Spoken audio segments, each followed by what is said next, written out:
Now we would like to start at the press conference by Minister Hayashi. Over to you, Minister. Yes.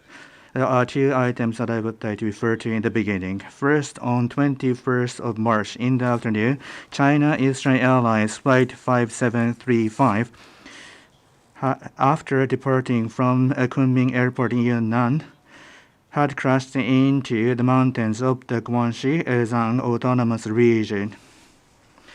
Currently, Chinese authority is working on the search activities, and at this moment, I understand that the status of damage is not known, though I would like to show my heartfelt sympathy to those who got impacted. We really do hope that quickly search activity will take place. At this moment, there is no information that the Japanese nationals are being involved.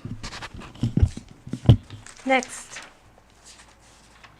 on the 26th and the 27th of March, the TICAD, the Tokyo International Conference on African Development ministerial meeting, will be held via video conference. I will chair the meeting, which will be attended by the foreign ministers of African countries. The TICAD is a forum with a history of more than a quarter of a century, since 1993, and has been led by Japan in support of African ownership to promote the development of Africa. The meeting will discuss Africa's priority issues based on the three pillars of economic, social, peace, and stability, with an emphasis on people and the quality of growth, and will chart the course of African development with a view to the post-COVID period, while calling for the international community to work together. The meeting will also be used as an opportunity to communicate the priorities of Japanese diplomacy, such as the present situation in the Ukraine and the handling of development finance issues. Through this meeting, we hope to confirm the collaboration between Japan and African countries in the lead up to the TICAD 8 summit to be held in August this year. That is all from me. We will now entertain questions. If you have a question, please raise your hand. And when called upon, please proceed to the nearest microphone and state your name and affiliation before you state your question. Bun-san from Hokkaido Shimbun, please. Bun from Hokkaido Shimbun.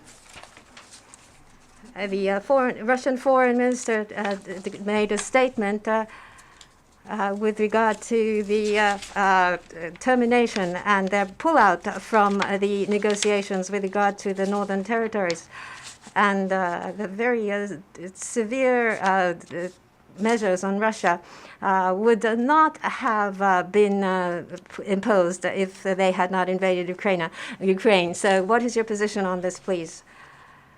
Russia's aggression into Ukraine is an attempt to change the status quo by force, and it is an act which undermines the foundation of international order. It's a blatant breach of international law, and it is totally unacceptable, and we condemn it in the harshest terms. And this situation can all be traced back to Russia's aggression of Ukraine. And to try to transpose this onto Russia-Japan relations is extremely unjust on the part of Russia, and it is unacceptable, and we strongly protest. Vice Minister Yamada has conveyed our position to the Russian ambassador, Mr. Garuzhin.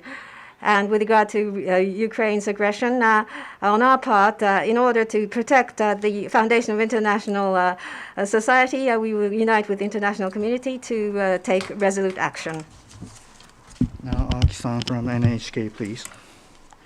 In relation to that, I have a question, and I belong to the NHK. This is in regards to the prospects to the negotiation for the peace treaty.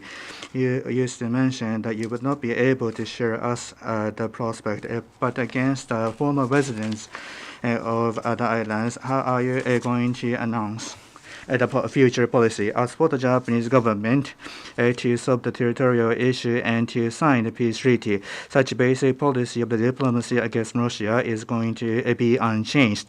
Our country's position in regards to the northern territory, and And at the same time, we would like to respond to the former residency of the islands who have aged. There is no change to our position and our feeling.